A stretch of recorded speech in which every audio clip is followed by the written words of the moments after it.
हाँ भाई चलिए, आज क्लास 10th सीबीएसई बोर्ड का पेपर था साइंस का। हमारे पास ये क्वेश्चन पेपर कोड 31/2/3 का सेट 3 है ना। इसके क्वेश्चंस कुछ देखते हैं। और पेपर तो बड़ा आसान था, बिल्कुल एनसीईआरटी बेस्ड सारे क्वेश्चंस भी थे और सिलेबस के अंदर से ही सारे क्वेश्चंस थे। पहला क्वेश्चन है कि an iron nail is placed in a solution of copper sulphate, the nail is taken out from 15 minutes. 15 minute के बाद में जब आयरन का नेल हम कॉपर सल्फेट सॉल्यूशन से निकालेंगे तो ये नहीं पूछ रहा है कि उसका सॉल्यूशन कैसा होगा, ये पूछ रहा है कि डिपॉजिट क्या होगा। तो ब्राउन डिपॉजिट होगा, नेल के ऊपर कैसा होगा, ब्राउन डिपॉजिट होगा। फर्स्ट का बी ऑप्शन सही है। क्वेश्चन नंबर सेकंड कह रहा है consider the following cases. 4 cases लिखे हैं, कैल्शियम सल्फेट एल्युमिनियम के साथ रिएक्शन, कॉपर सल्फेट कैल्शियम के साथ रिएक्शन। ठीक है, इजी में पूछा है कि the case in which new product will form. तो केस किस में बन सकता है, जो मोस्ट रिएक्टिव एलिमेंट्स जब लेस रिएक्टिव को डिस्प्लेस कर देंगे तभी ऐसा हो सकता है ये रिएक्शन अगर करेगा। तो अगर हम रिएक्शन बी और डी को देखें तो कैल्शियम कॉपर को डिस्प्लेस कर सकता है, बिल्कुल कर सकता है क्योंकि रिएक्टिविटी सीरीज में ऊपर है। और मैग्नीशियम भी जिंक को डिस्प्लेस कर सकता है क्योंकि ये भी रिएक्टिविटी सीरीज में मैग्नीशियम जिंक से ऊपर है, जबकि एल्युमिनियम और कॉपर ये कैल्शियम और आयरन से नीचे होते हैं, इस वजह से डिस्प्लेस नहीं कर सकते हैं। तो क्वेश्चन नंबर सेकंड का आंसर होगा डी। तीसरा क्वेश्चन पूछा है which of the following reaction is an endothermic reaction. भैया endothermic calcium carbonate endothermic reaction होता है, बाकी सारे के सारे इसमें कैसे लिखे हैं, एक्सोथर्मिक रिएक्शन लिखे हुए हैं। The oxide which can react with HCl as well as KOH to give corresponding salt and water. कौन सा ऑक्साइड है जो दोनों के साथ रिएक्ट करेगा, तो दोनों के साथ रिएक्ट करता है amphoteric oxide Al2O3 aluminium oxide. ये जो है आपका हो जाएगा आंसर फोर्थ का बी। क्वेश्चन नंबर 5 में देखेंगे juice of tamarind turns blue litmus to red. Blue to red कौन करता है, एसिड। टमारिन में एसिड कौन सा पाया जाता है भैया, टार्ट्रिक एसिड। टी से टमारिन, टी से tartaric acid.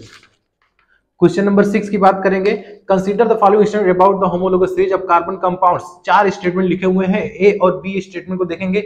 All succeeding member differ by CH2 group, बिल्कुल सही बात है। और जैसे जैसे CH2 ग्रुप बढ़ता जाएगा उसका मेल्टिंग पॉइंट बॉइलिंग पॉइंट भी क्या होता जाएगा, बढ़ता जाएगा। क्वेश्चन नंबर 6 का ए ऑप्शन सही रहेगा।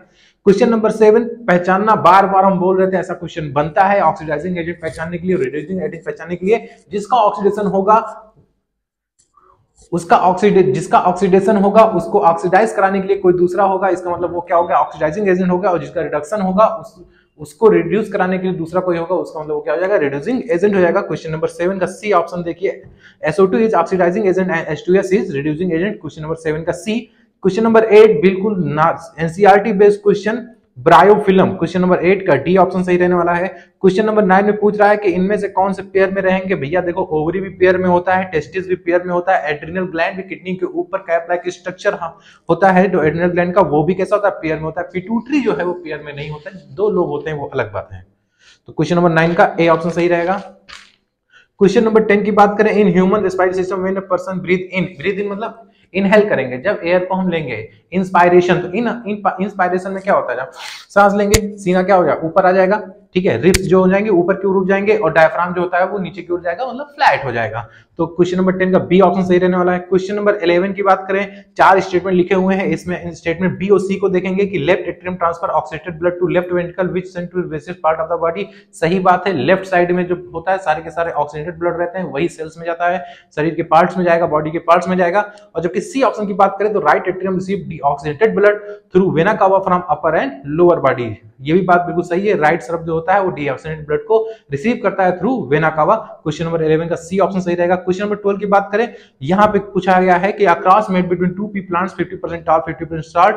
इसका सी ऑप्शन अगर देखें तो सी ऑप्शन है कैपिटल टी स्मॉल टी और small T, capital T small T small T small T, capital T small T small T small T. ये हमारे पास आ गया, जो कि ये दोनों क्या रहने वाले हैं, टॉल, और ये दोनों क्या रहने वाले हैं, डॉर्फ, मतलब 50% टॉल 50% डॉर्फ।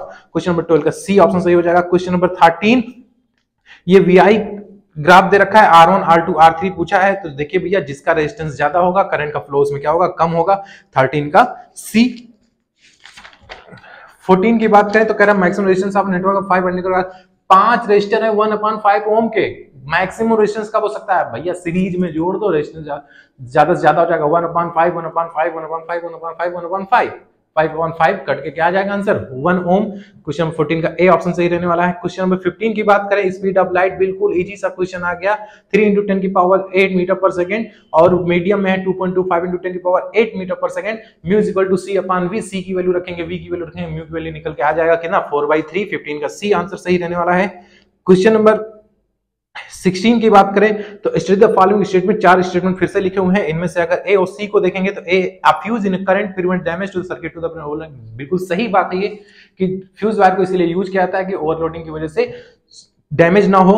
और सी ऑप्शन को देखें तो during short circuit the current in the circuit abruptly increases. Yes, बिल्कुल सही बात है, ओवरलोडिंग में करंट जो होता है उसका फ्लो बहुत तेज हो जाता है, बहुत फास्ट हो जाता है। तो इस तरीके से बड़ा इजी पेपर था। इसके आगे भी जो भी क्वेश्चंस हैं बड़े आसान से हैं और आई होप आप लोग का पेपर बहुत अच्छा हुआ होगा। Thank you.